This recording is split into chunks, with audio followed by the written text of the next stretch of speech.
Welcome, ladies and gentlemen, to my open house of horror, and to a series of stories from the other side of sanity.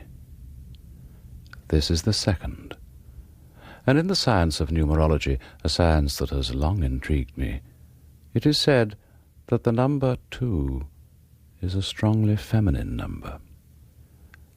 My story today shows a woman who is indeed strong, surprisingly so, and it is a story which may disturb you by its implications, but the frontiers of science are forever being pushed back, and the doctor in my story acted only from the purest of motives.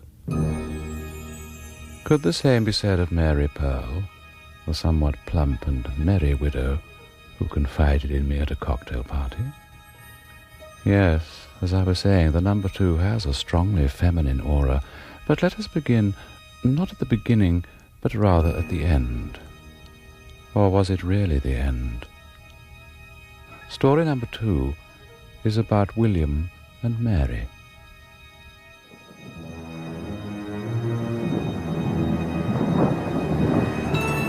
I am the resurrection and the life, saith the Lord. He that believeth in me, though he were dead, yet shall he live. And whosoever liveth and believeth in me shall never die.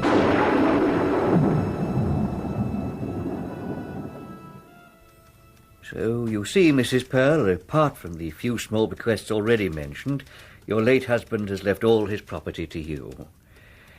As his solicitor, I've been instructed to give you this letter.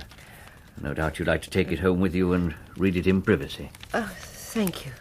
Yes, yes, I'll do that.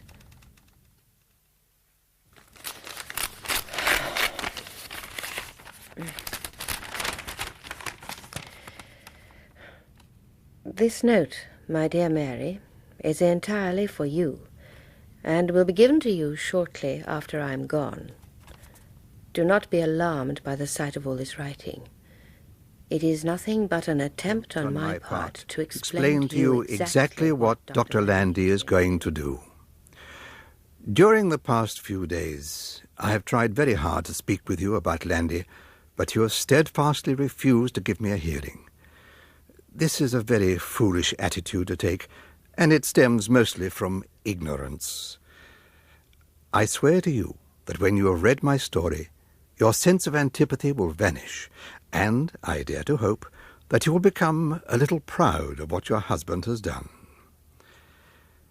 As my time draws near, it is natural that I begin to brim with every kind of sentimentality.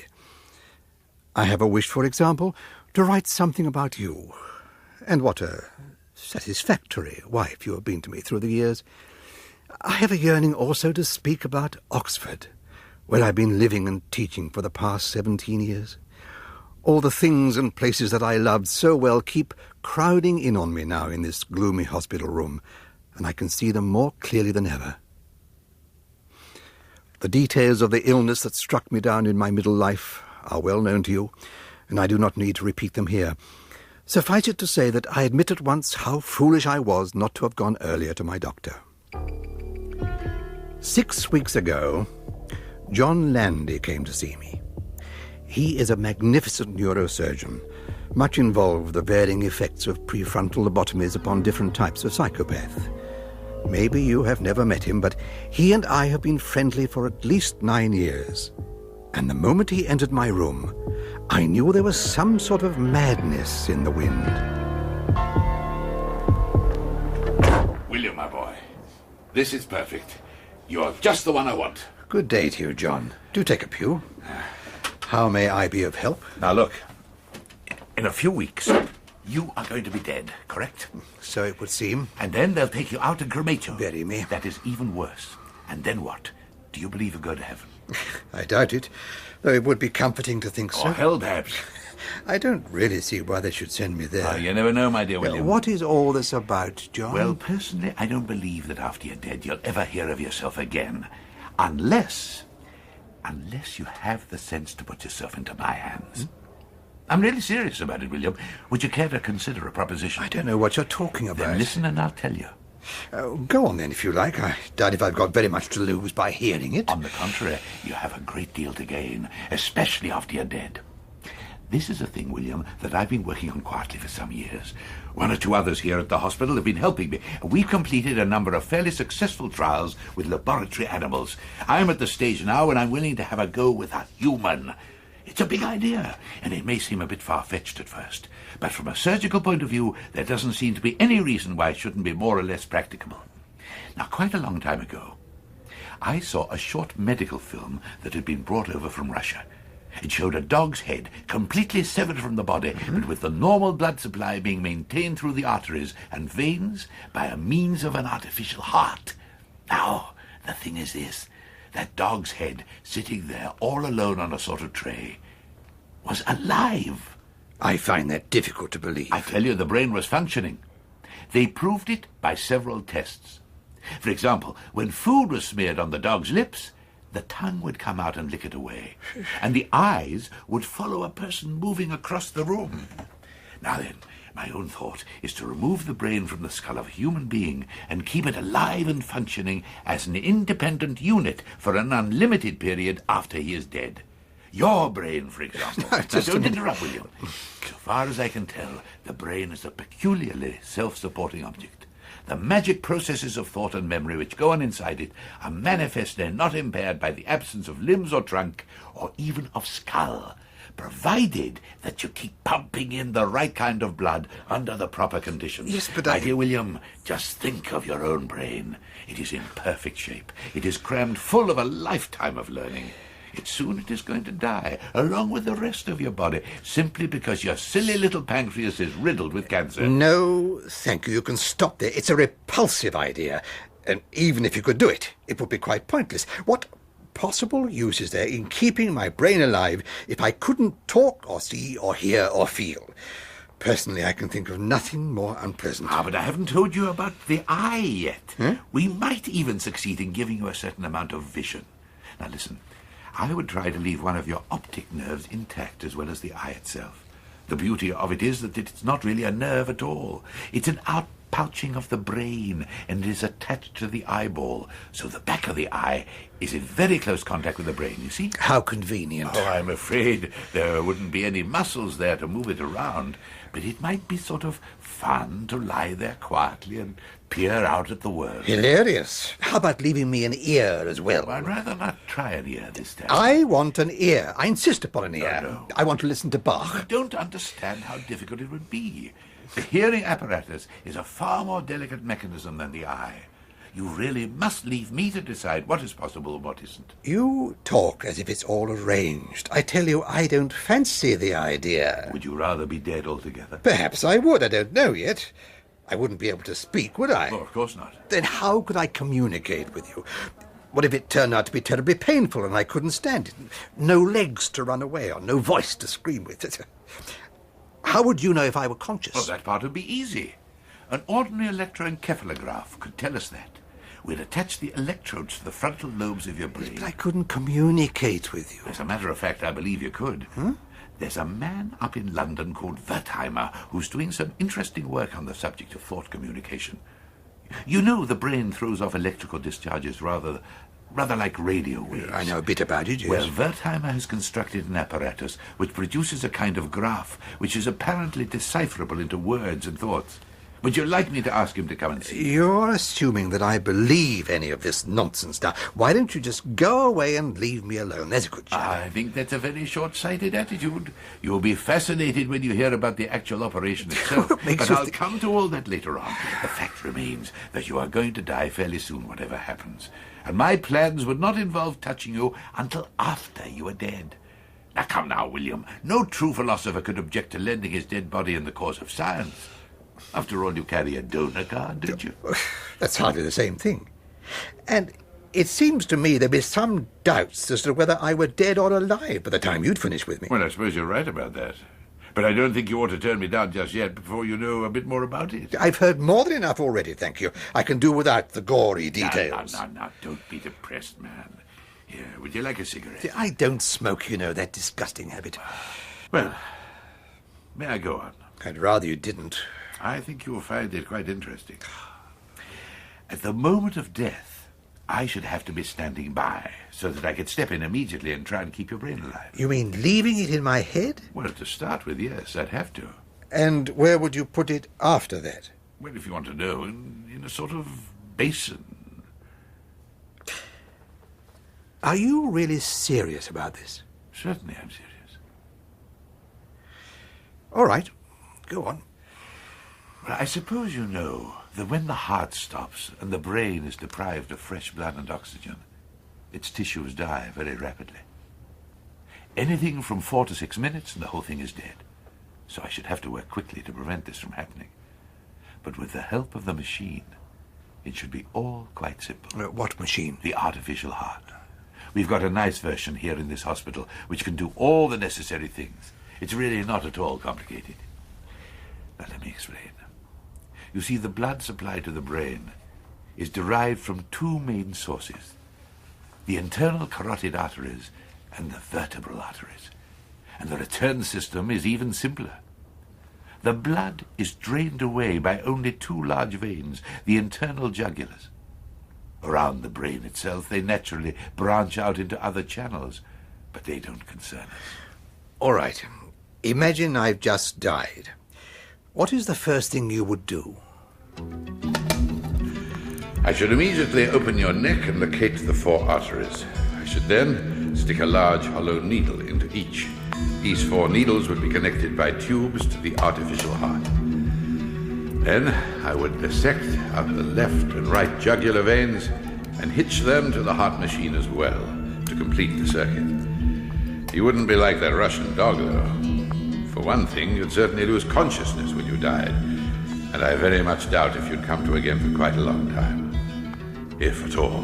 But, conscious or not, you'd be in rather an interesting position, wouldn't you? You'd have a cold dead body and a living brain. We could now afford to take our time. And believe me, we'd need it. The next thing we'd do would be to wheel you to the operating theater. Now, it's important that you should know precisely what is going to happen to you all the way through. You see, afterwards, when you regain consciousness, it'll be much more satisfactory from your point of view if you're able to remember exactly where you are and how you came to be there. If only for your own peace of mind.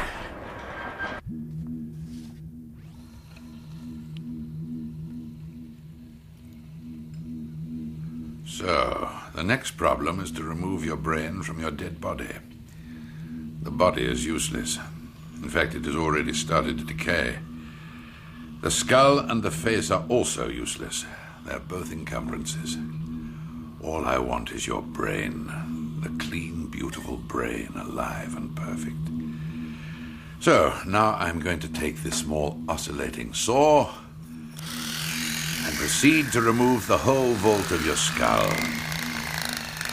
Could be rather painful, but as I'm sure you're quite unconscious, William, I won't have to bother with an anesthetic of any kind. Now, William, I've got the upper half of your skull off so that the top of the brain, wrapped in its outer covering, is exposed. Now, the next step is the really tricky one. I've got to release the whole package so that it can be lifted cleanly away, leaving the stubs of the arteries and veins hanging underneath to be reconnected to the machine.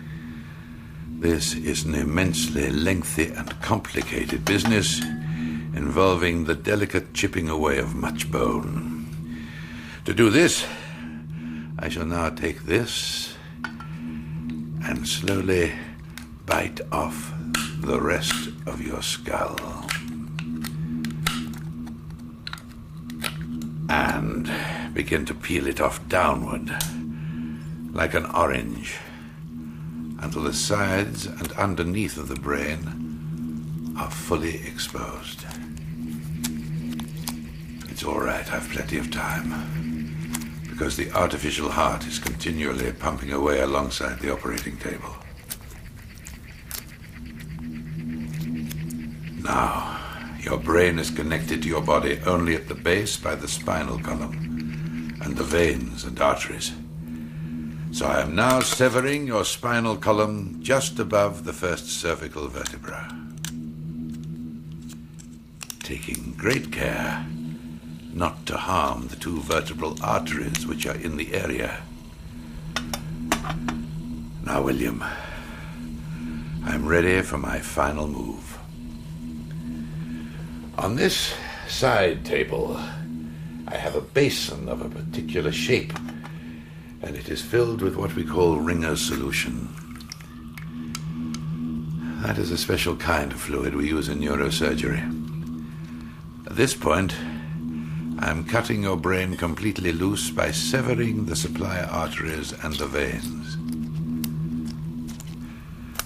Clamps, please. Quickly, nurse. Thank you. So, I pick your brain up in my hands and transfer it to the basin. Here, now, don't worry. It'll only take me a moment to reconnect your veins and arteries to the artificial heart. There you are. Your brain is now in the basin. And still alive, I hope. And there isn't any reason why it shouldn't stay alive for a long time. You'll be delighted to know that I have managed to leave one of your optic nerves intact, as well as the eye itself. Now I'm putting your eye into the small plastic case I've constructed for it.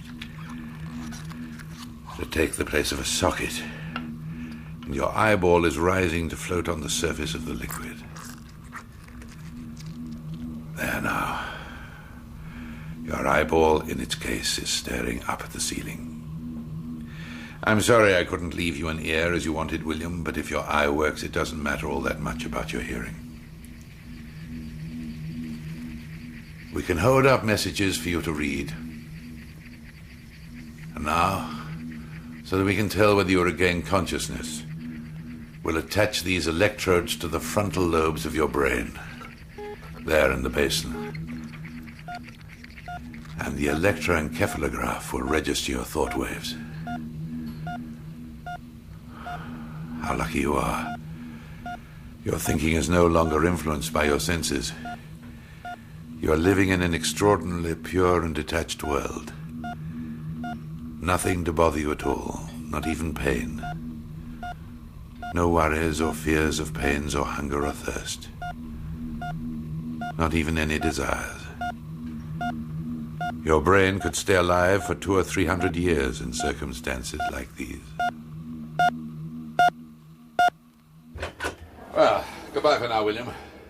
I'll drop in and see you tomorrow.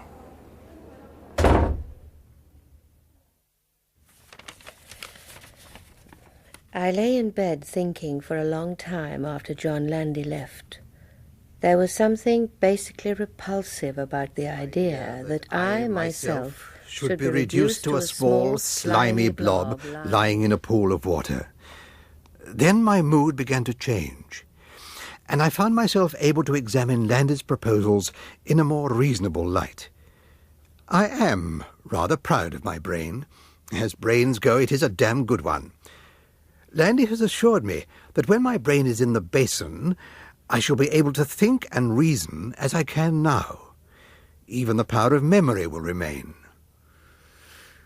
Well, Mary, as you know, I have tried to discuss this subject with you many times, but you have refused to give me a hearing. Therefore, when he comes to see me tomorrow, I shall tell him straight out that I'm going to do it. I won't say goodbye to you, because there's a tiny chance that if Landy succeeds in his work, I may actually see you again. I'm giving orders that these pages shall not be delivered to you until a week after my death. Be good when I'm gone, and always remember that it is harder to be a widow than a wife.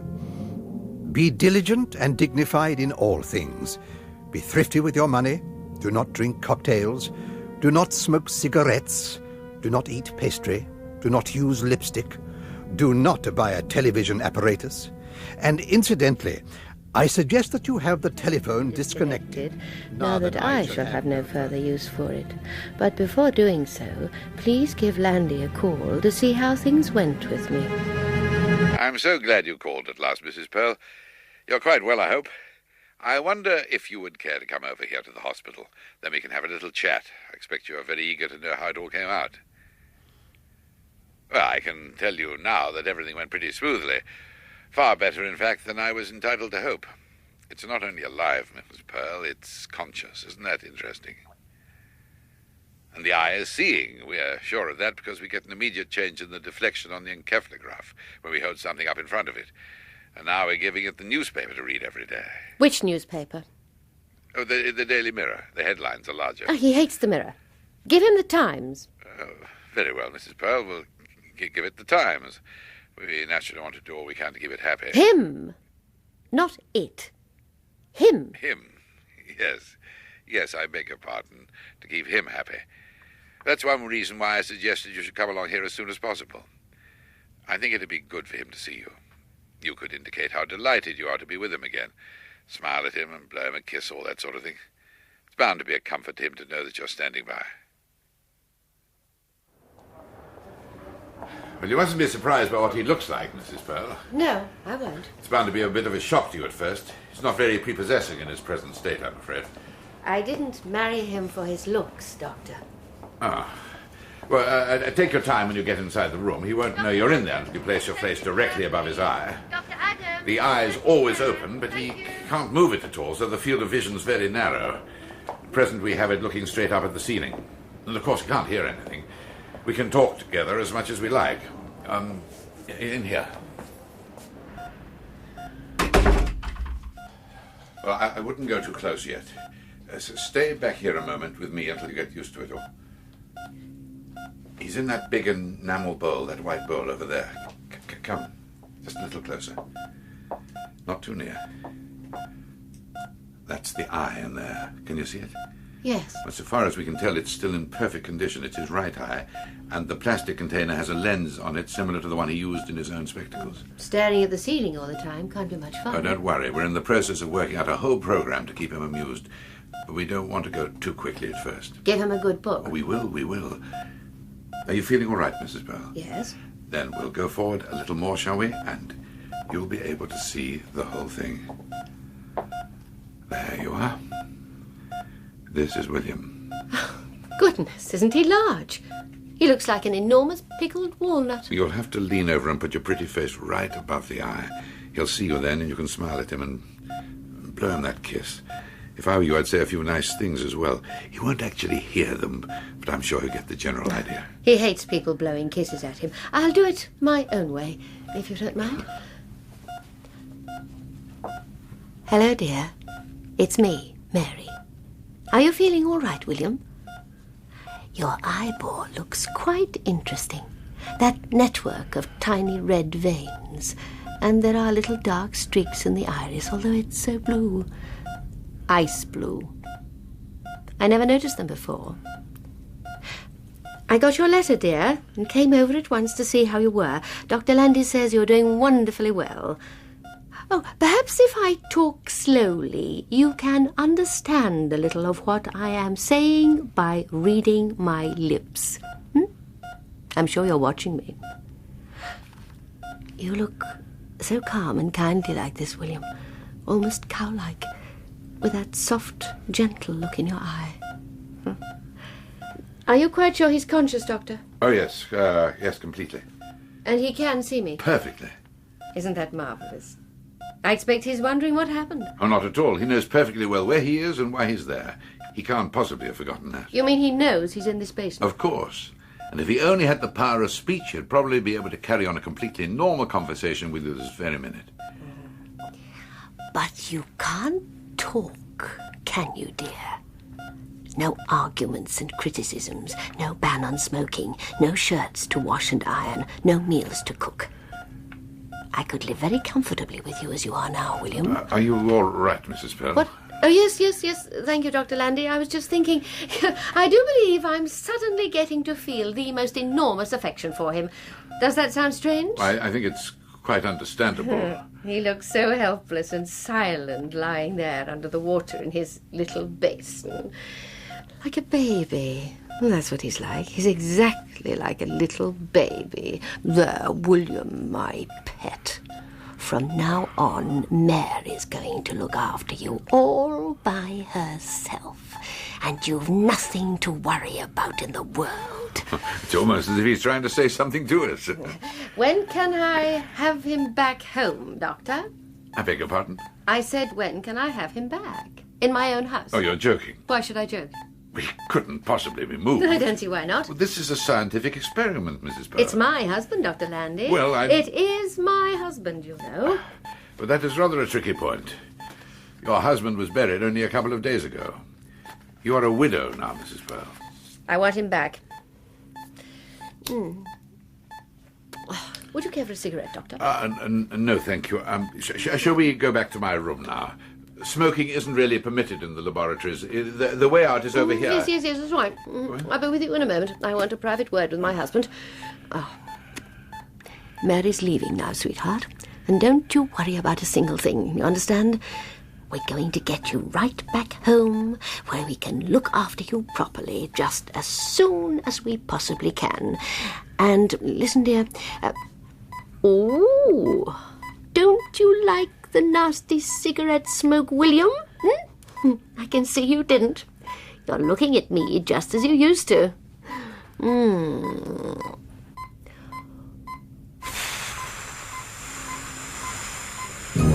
Come on, Mrs. Pearl. Come on. Don't look so cross, William. It isn't any good looking cross just because you've got smoke in your eye. Not anymore, it isn't.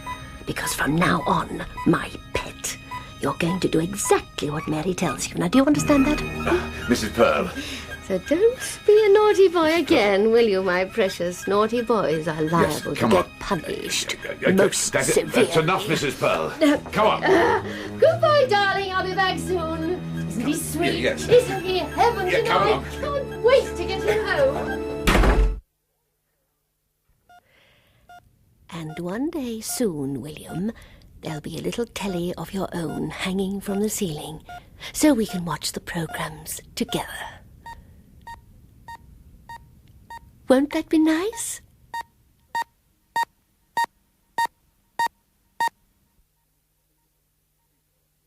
Think about William when you go to bed tonight and close your eyes. William can never close his eye.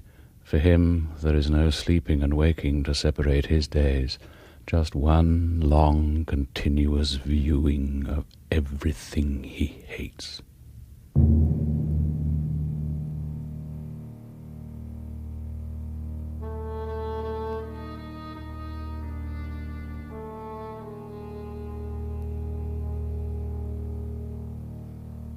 In the story today, Jos Acklin played Dr. Landy, and Elizabeth Morgan was Mary. William was played by Alan Dudley, and John Bagley was both priest and solicitor. William and Mary was written by Roald Dahl, dramatized by Jill Brook, and directed by Jerry Jones. My name is Edward de Sousa, the Man in Black. And I'll be here next week with story number 3. And as you know, things happen in threes. Things certainly happen next week. Until then, be nice to each other.